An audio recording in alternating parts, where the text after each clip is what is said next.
नमस्कार मित्रांनो, लग्नानंतर होईलच प्रेम मालिकेच्या आजच्या भागामध्ये आपण पाहणार आहोत. इथे आता आर्या म्हणत असते, सरोगशीचा निर्णय हा जीवा आणि नंदिनीचा होता. मग त्यांनी ह्या सर्व गोष्टी कोणाला सांगायच्या आणि कोणाला नाही, हा सर्वस्वी त्यांचा निर्णय असल्यामुळे मी त्या निर्णयाच्या आड कशी काय येणार. आता सर्वस्वी इथे खोटं बोलणं आणि लपून ठेवणं ह्या दोन वेगळ्या गोष्टी आहेत आणि त्यामुळे मी हे अजिबातच कोणालाही सांगितलं नाही असं सुद्धा आता इकडे ती बोलत असते. मग त्यानंतर मात्र इथे विक्रम म्हणत असतात, म्हणजे तू सुद्धा हे सगळं लपूनच ठेवलंस ना, तू सुद्धा ह्या सगळ्या गोष्टी इथे सांगितल्याच नाहीस ना, असं सुद्धा इकडे ते बोलत असतात.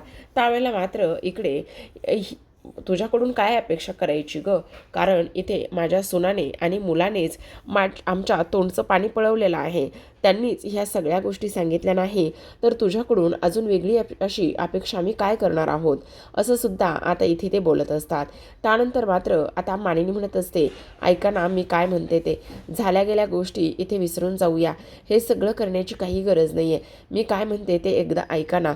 हे बघा मुलांनो, आता इथून पुढे तुम्ही एक कायम गोष्ट लक्षात ठेवा, काही जरी झालं ना तरी इथून पुढे मात्र कोणीही कोणापासून काहीही लपवणार नाही. काही जरी झालं तरीसुद्धा एकमेकांसोबत सगळ्या काही गोष्टी इथे शेअर करायच्या, अजिबात कोणापासून काहीही लपवायचं नाही, असं मानिनी म्हणत असते. मग विक्रम म्हणत असतात, मानिनी झालं, पोरांना पाठीशी घालून झालं. हे खरं तर हे नियम तुलासुद्धा लागू होतात मानिनी. एक गोष्ट मी तुला व्यवस्थित सांगतो, काही झालं ना तरीसुद्धा ही गोष्ट इथे तू सुद्धा ध्यानात ठेवायची आणि त्याचबरोबर इथे कोणीही कोणतीही गोष्ट लपून ठेवायची नाही, हे सुद्धा तेवढंच जास्त महत्त्वाचं आहे. हे मात्र अजिबातच तू विसरू नको, समजलं, असं सुद्धा आता इकडे ते बोलत असतात. मग तेव्हा मात्र इथे विक्रम हे सगळं, मला हा निर्णय आणि ही लपवाछिपी अजिबातच पसंत पडलेली नाही. मी ह्या घरातला एक सदस्य आहे, पण तुम्ही सर्वांनी माझ्यापासून हे लपून ठेवलं आहे. मानिनी म्हणत असते, अहो असं काय करताय, हे बघा तुमची सततची बाहेरची कामं असतात आणि त्यामुळे मी तुम्हाला हे सर्व काही सांगितलं नाही आहे. तेव्हा विक्रम म्हणत असतात, म्हणजे मी फक्त पैसे कमवण्यासाठीच ह्या घरासाठी उपयोगी आहे का? मी जर बाहेर कामासाठी जातो तर ह्या घरातल्या कोणत्याच गोष्टीशी माझा काही संबंध नाही आहे का? ठीक आहे, तुम्हाला जर असंच वाटत असेल तर नका सांगत जाऊ मला. तेव्हा रम्या म्हणत असते, बाबा मामा अगदी बरोबर बोलतोयस तू. आता विक्रम तिथून निघून जात असताना जीवा, मानिनी हे दोघीही जण त्याला अडवण्याचा, थांबवण्याचा पूर्ण प्रयत्न करत असतात. पण तेव्हा मात्र ते दोघेही जण तिथून निघून गेलेले असतात. इथे दुसरीकडे आपण पाहतो, काव्याला समजवण्यासाठी नंदिनी पुढे आलेली असते. ती त्याला समजवत असते, पण पार्थ म्हणत असतो, अजिबातच नाही. आज माझी मैत्रीण मात्र इकडे माझ्यापासून दूर निघून गेली आहे, त्यामुळे मला माझ्या या मैत्रिणीशी काहीच बोलायचं नाही आहे. मला असं वाटत होतं की माझी मैत्रीण मात्र इथे माझ्यासोबत इथे एकनिष्ठ असेल, माझ्यासोबत व्यवस्थित बोलत असेल, पण अजिबातच नाही. ती माझ्यासोबत नाही तर ती अजिबातच ह्या सगळ्या गोष्टी करत नाही आहे. तेव्हा इथे आता ती म्हणत असते, असं काय करताय? तेव्हा काव्या म्हणत असते, मला कळतच नाही आहे. तेव्हा काव्या म्हणते, देशमुख तुम्ही ह्या सगळ्या गोष्टी ताईला का सांगताय? ताईची ह्या सगळ्यामध्ये काय चूक आहे? प्लीज तुम्ही असं नका बोलू. तेव्हा मात्र इथे रम्या म्हणत असते, का नाही बोलायचं त्याने? का नाही बोलायचं? सांग ना, त्याचा हे सगळं काही बोलण्याचा काहीच हक्क नाही आहे का? तो बोलू शकत नाही आहे का? आणि तेव्हा इथे आता वसू म्हणत असते, रम्या एक मिनटं, तू जरा जास्तच बोलतेस.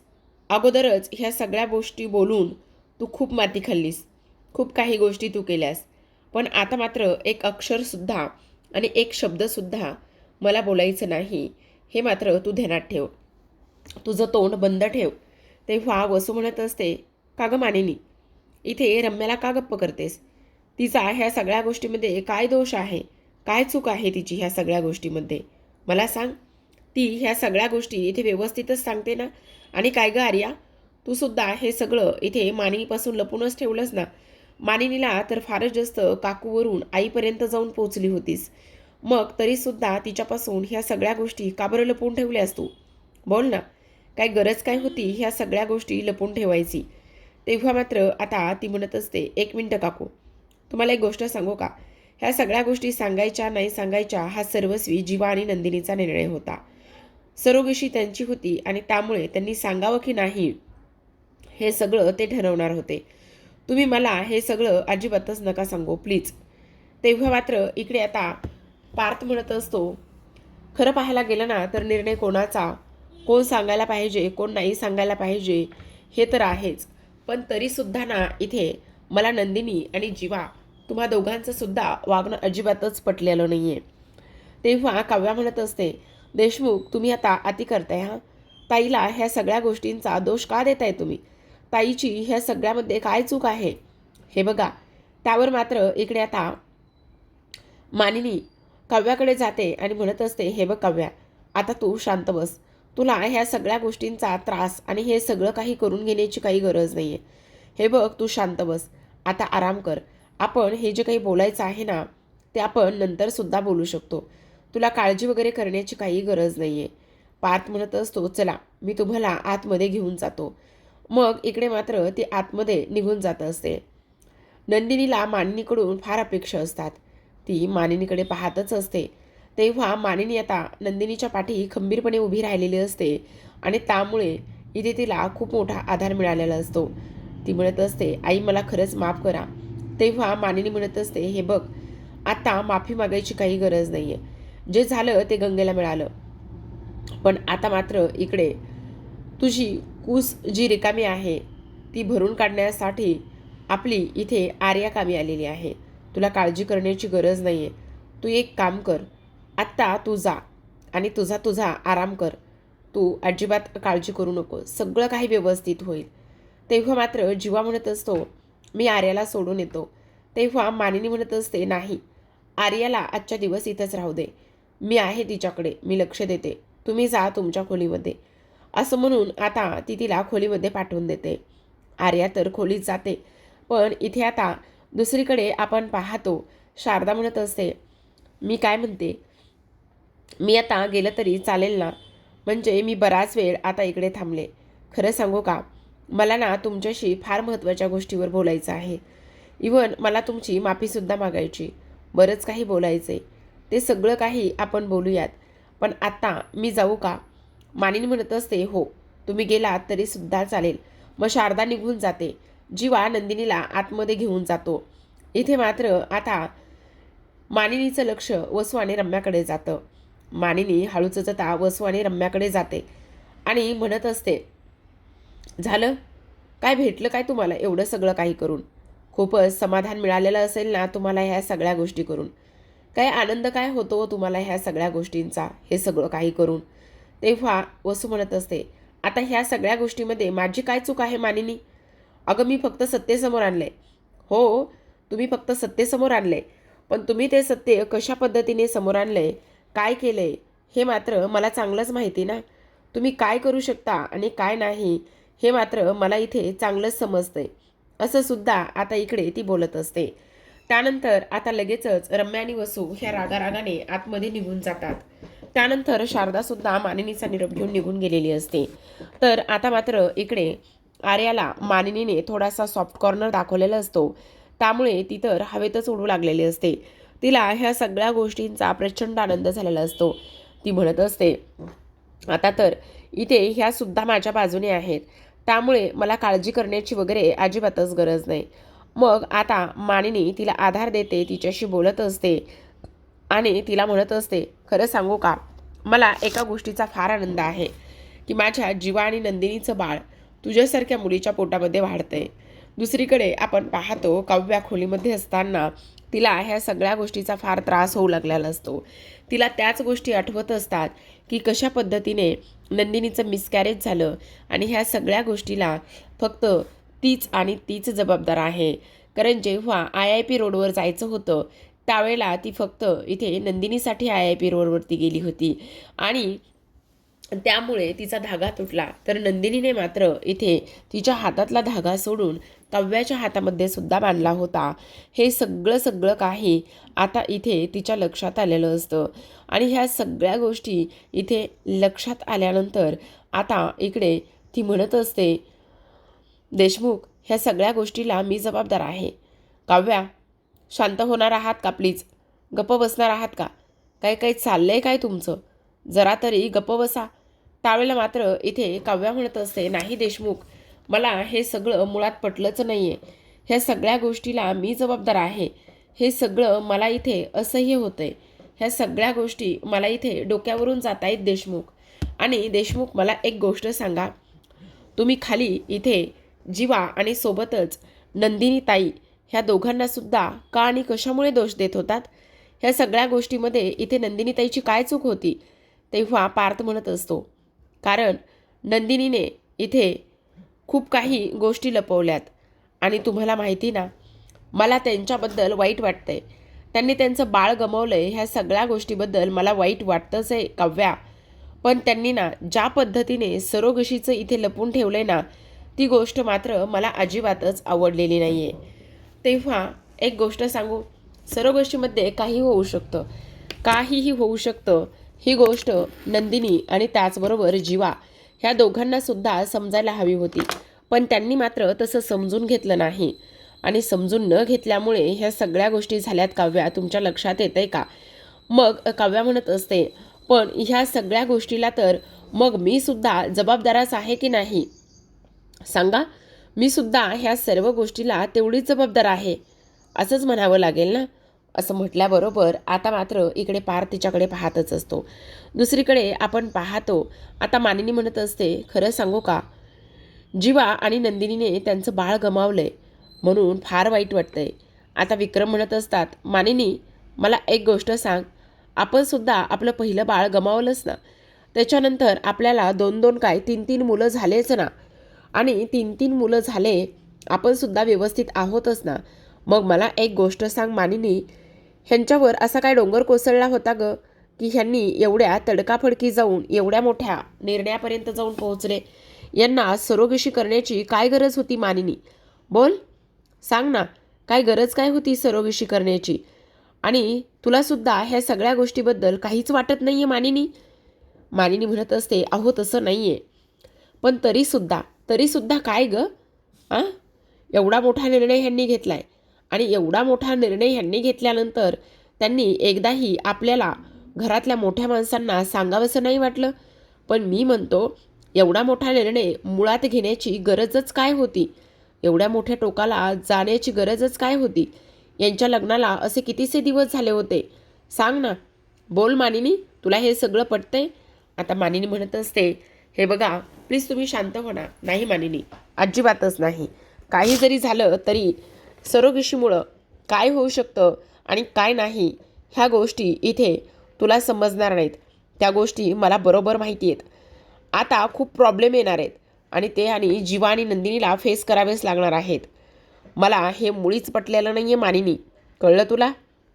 अगं, आपण घरामध्ये एकत्र राहतो, एकत्र कुटुंब पद्धती आहे. मग मला एक गोष्ट कळत नाही आहे, जर आपण साधा एखादा टी व्ही घ्यायचा असेल तर सगळ्यांचं मत इथे विचारात घेतो आणि ह्या दोघांनी पठ्ठ्यांनी इथे एवढा मोठा हा सरोगशीचा निर्णय दोघांनी घेतलाय. काय बोलायचं काय? सांग. आता दुसरीकडे जीवा नंदिनी एकमेकांच्या मिठीत असतात आणि तेव्हा नंदिनी म्हणत असते, खरं सांगू का जीवा, आज आपण घरच्यांना ह्या सगळ्या गोष्टी सांगितल्यात, मन मात्र फार जास्त हलकं झालेलं आहे. तेव्हा मात्र इथे आता जीवा म्हणत असतो, हो मन पण हलकं झाले, पण तुला सांगू का, सगळ्यांचा रागसुद्धा आपण इथे ओढवून घेतला आहे. मग आता इकडे जीवा म्हणत असतो, तू काळजी करू नकोस, सगळं काही व्यवस्थित होईल. आणि हे सगळेजण आपल्यावर अशा पद्धतीने रागवलेत ना, ते सुद्धा इथे लवकरच बरे होतील आणि त्याचबरोबर काही जरी झालं ना, त्यांचासुद्धा राग मात्र इथे निघून जाईल, असं सुद्धा आता इकडे जीवा बोलत असतो. तेव्हा नंदिनी म्हणत असते, पण पार्थ आणि बाबा यांचं काय करायचं मला कळत नाही, ते दोघेही जण फार चिडलेले आहेत.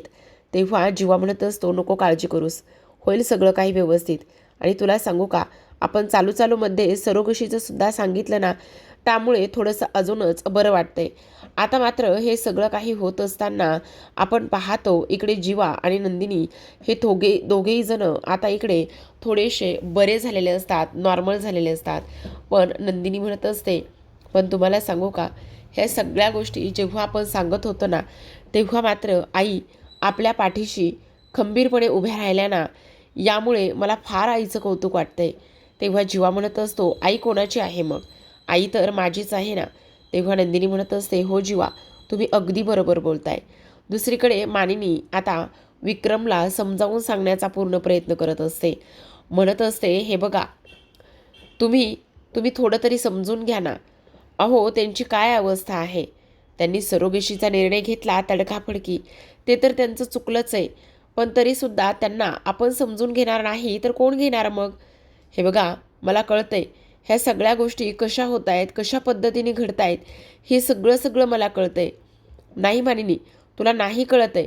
तुला जर कळत असतं ना, तर तू त्यांच्या पाठीशी उभी राहिली नसती.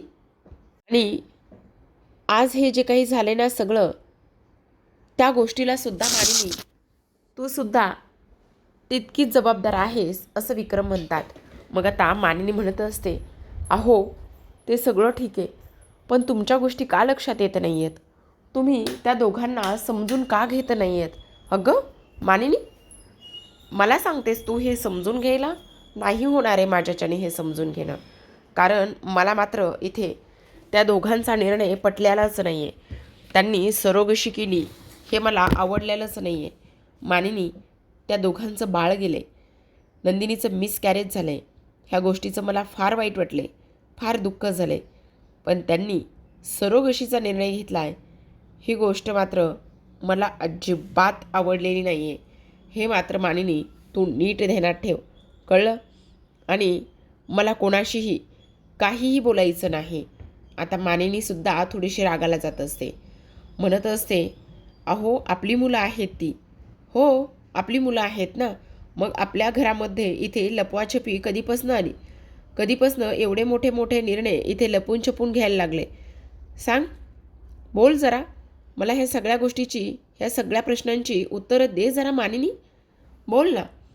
काही जरी झालं ना तरीसुद्धा मी त्या जीवाला आणि सोबतच नंदिनीला अजिबात माफ करणार नाही, असं स्पष्टपणे विक्रमचं म्हणणं असतं.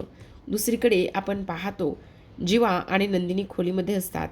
मग आता मात्र जीवा म्हणत असतो, मला तर आता बाबांना कसं मनवायचं, काय करायचं, ह्या सगळ्या गोष्टींचं टेन्शनच आलं आहे. तेव्हा मात्र नंदिनी म्हणत असते, नका काळजी करू, बाबांचा राग आपण नक्कीच घालू. तेव्हा जीवा म्हणत असतो, हो, तू अगदी बरोबर बोलतेस.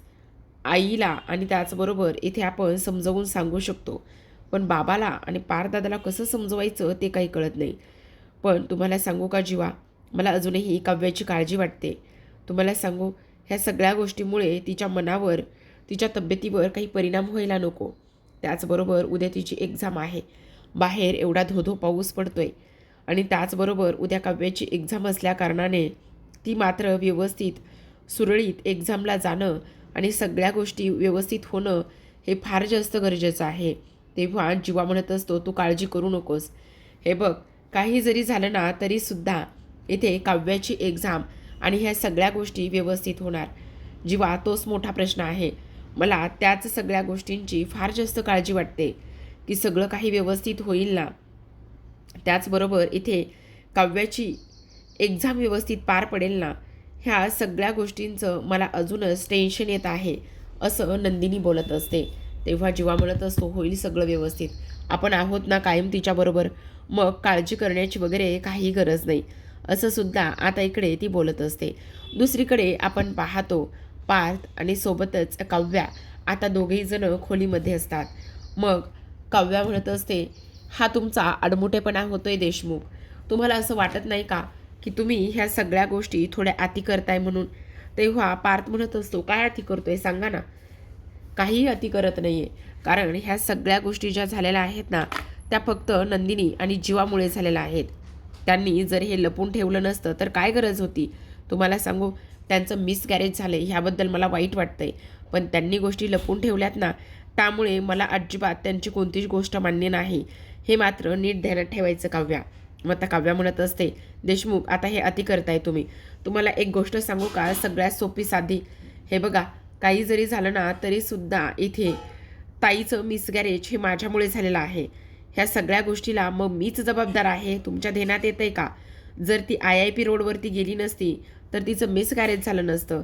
जर माझं बुक्स ती बाइंडिंगला द्यायला गेली नसती तर तिचं मिसगॅरेज झालं नसतं. मग ह्या सगळ्या गोष्टीला तर मी जबाबदार आहे आणि तुम्ही स्वतः एवढा राग घालून डोक्यामध्ये घेण्याची काहीच गरज नाही आहे देशमुख. त्यामुळे ताईला आणि त्याचबरोबर जीवाला दोष देऊ नका. त्यांनी त्यांचं बाळ गमावलं आहे, समजलं तुम्हाला? आता काव्यासुद्धा भडकलेली असते आणि पार्थ मात्र भडकलेल्या काव्याकडे पाहतच असतो. त्यालासुद्धा इथे कुठेतरी जाऊन वाटायला लागलेलं असतं की हे सगळं काव्या आणि त्याचबरोबर पार्थ या दोघांमुळे झालेलं आहे. आज माझ्यामुळे माझ्या ताईची ही अवस्था आहे. आज आपण त्यांना समजून घ्यायचं नाही तर तुम्ही खरं आणि खोटं काय करत बसलेला आहात? तर आता प्रेक्षकांनो, आजच्या भागामध्ये एवढंच. उद्याचा भाग खूप इंटरेस्टिंग आहे. मानिनी इथे आर्याकडे जाते आणि म्हणत असते, आर्या तुला एक गोष्ट सांगू का? तू इथे राहिलीस आलीस मला फार आनंद झालाय, पण आज ना तुझ्या पोटामध्ये इथे माझ्या नंदिनी आणि जीवाचं बाळ आहे ना, त्यामुळे सुद्धा मला तेवढाच आनंद झालाय असं सुद्धा आता इकडे ती बोलत असते. आणि तेव्हा आर्या तर हवेतच उडू लागलेली असते. मग इथे जीवा म्हणत असतो, पार्थ म्हणत असतो, मग ह्या सगळ्या गोष्टीला मी सुद्धा तेवढाच जबाबदार आहे, बरोबर की नाही? तेव्हा मात्र काव्या म्हणत असते, देशमुख काय चालले? तुम्ही नाही तर हे सगळं माझ्यामुळे झालंय. माझ्यामुळे ताईने एवढा मोठा निर्णय घेतलाय. माझ्यामुळे तिनं तिचं दुःख लपवून ठेवलंय. ह्या सगळ्या गोष्टीला तुम्ही नाही तर मी जबाबदार आहे.